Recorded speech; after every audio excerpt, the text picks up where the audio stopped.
Ya, tipikal novel mediocre, nothing special pada umumnya tentang anak indigo sih.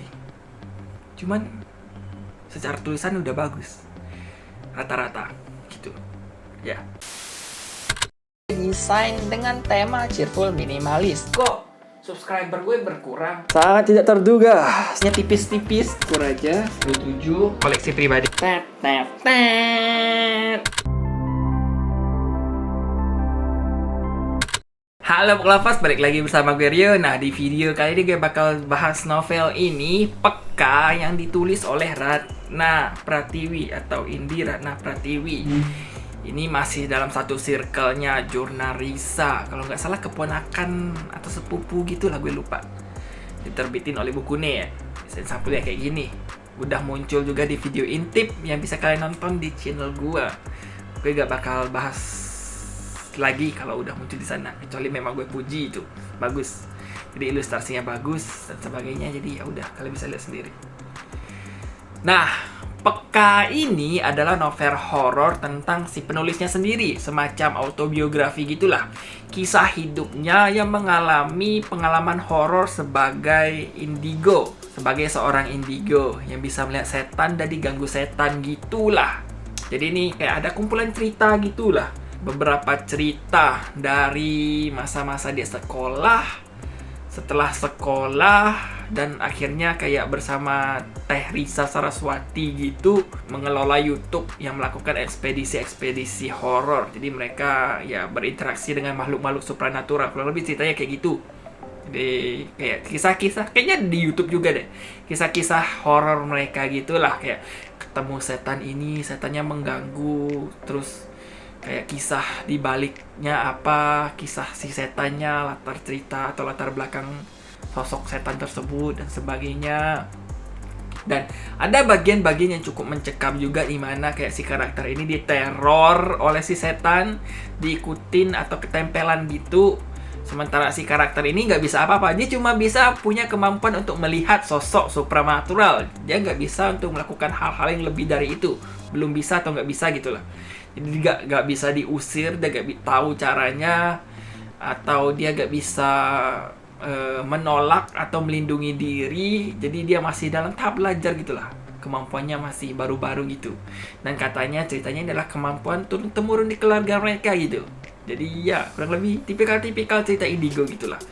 Ada yang terlahir dengan kemampuan kayak gini, ada yang diturunkan di keluarga mereka, ada yang dapat dari Tuhan dan sebagainya, berkat Tuhan kayak gitu, kemampuan unik, spesial gitu. Spesial gak ya? Gak tahu juga lah. Ya tergantung perspektif yang punya kemampuannya gitu lah ya.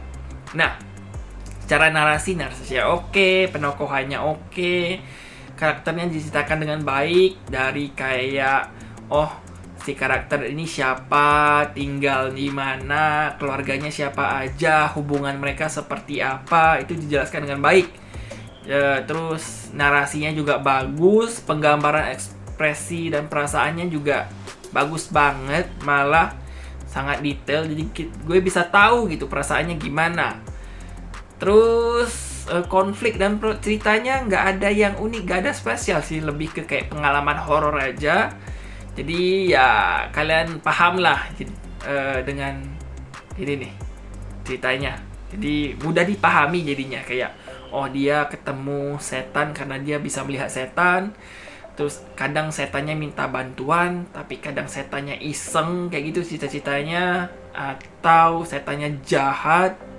Nggak hanya iseng itu kayak ya ganggu-ganggu terus pergi, atau yang benar-benar jahat ingin mencelakai, atau sekedar lihat dan nggak mau ikut campur kayak gitu ceritanya. Dan paling serem itu adalah kemunculan sosok Asih yang udah difilmkan.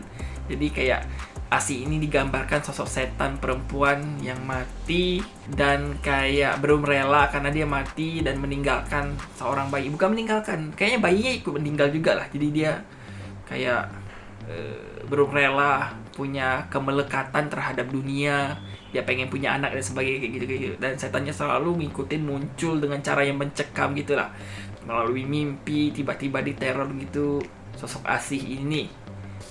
Terus cerita-cerita lain adalah cerita petualangan mereka mengunjungi sebuah tempat yang horor selama ekspedisi dengan Junarisa. Jadi kurang lebih kayak gitu. Dan ya, ini adalah bacaan ringan sebagai hiburan, atau kalian pengen mengetahui tentang si penulis lebih dalam, gimana perasaannya sebagai seorang indigo itu bagaimana dan sebagainya, itu digambarkan. Terus kita bisa lihat juga gimana hubungannya dengan keluarganya Risa Saraswati gitu kan, masih dalam satu keluarga gitu.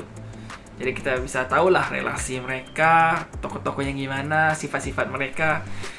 Terus ada humornya. Ini humor gue suka juga karena lucu aja itu. Kayak komedi-komedi, kayak 3 kata lucu, 2 kata lucu, kayak kuntilanak dijambak, pocong ditendang, atau pocong di sliding. kayak gitu, atau setan ditabok. Itu lucu aja. Selalu kayak gitu tuh. Ada karakter kayak kakaknya atau sepupu-sepupu mereka atau masih kerabat keluarga pasti bilang, jangan takut sama setan, ditabok aja, jambak aja tuh kuntilanak, kayak gitu. Itu lucu sih. Itu lucu. Udah gue post juga di IG kayaknya tentang itu, lucu banget. Dan responnya cukup bagus dan hibur sih, menghibur banget. Hiburan banget baca buku ini. Nah, kalau kalian ingin mencari cerita yang dengan ada plot yang rumit, konflik yang rumit, plot twist dengan cerita yang ribet, yang ruwet, kalian nggak bakal dapat di buku ini. Tapi kalau kalian ingin memperoleh cerita yang santai tentang sosok setan yang digambarkan dengan baik, tentang perasaan ketika ketemu setan tersebut seperti apa, kalian bisa dapat di buku ini. Jadi kayak sesuai judul lah, peka. Jadi kayak kita bisa merasakan apa yang dialami si penulis. Jadi kita merasa peka, merasa gimana ya, berempati gitulah, dan bisa memahami kondisi baik fisik dan emosi si penulis atau si tokoh gitu. Itu minusnya, yaitu kurang greget aja, kurang greget lah. Sebagai hiburan bacaan ringan oke, tapi kalau kalian pengen yang horor, sadis, absurd, gak habis dipikir dengan twist-twist, dengan misteri yang tak terduga dan sebagainya, ya gak bakal dapet. Terus minus lain itu sebenarnya adalah gak ada hal yang spesial jadinya. Itu minus banget. Jadi kayak yang gue suka itu adalah setiap novel horor yang mengangkat hal-hal unik. Misalnya budaya daerah tertentu, atau tradisi tertentu, atau kisah di suatu tempat tertentu yang beda gitu. Kayak Kuyang di Kalimantan dengan suku Dayak dan pedalaman hutannya, atau pesta bunuh diri yang ada di Jawa Timur di daerah Tapal Kuda gitu. Ya kan kayak spesifik ngobrolin daerah tertentu, kita tahu kebudayaan dan kebiasaan daerah tersebut. Jadi kayak yang unik-unik, beda, dan jangan melulu Jawa. Ini Sunda, bukan Jawa. Sunda sih. Dan ada beberapa translasi Sunda yang gak diterjemahkan. Itu juga minus sih, gue baru ingat itu. Itu salah satu minusnya. Jadi ada obrolan dalam bahasa Sunda yang gak diterjemahkan. Biasanya kan ada di footnote di bawah tuh, di bawah halaman atau di akhir bab gitu. Dan ini kadang ada, kadang gak, kelewat gitu. Entah mungkin penulisnya kelewat, editornya kelewat, atau memang sengaja. Sambil belajar juga asik sih sebenarnya bahasa Sunda. Cuman ya jadinya pembaca agak kurang bisa memahami konteks obrolan mereka apa gitu. Itu aja. Ya, untuk bacaan hiburan mediocre seru sih. Itu sih review gue untuk novel Peka yang ditulis oleh Indi Ratna Pratiwi. Dan ya, sampai ketemu di video gue berikutnya. Bye!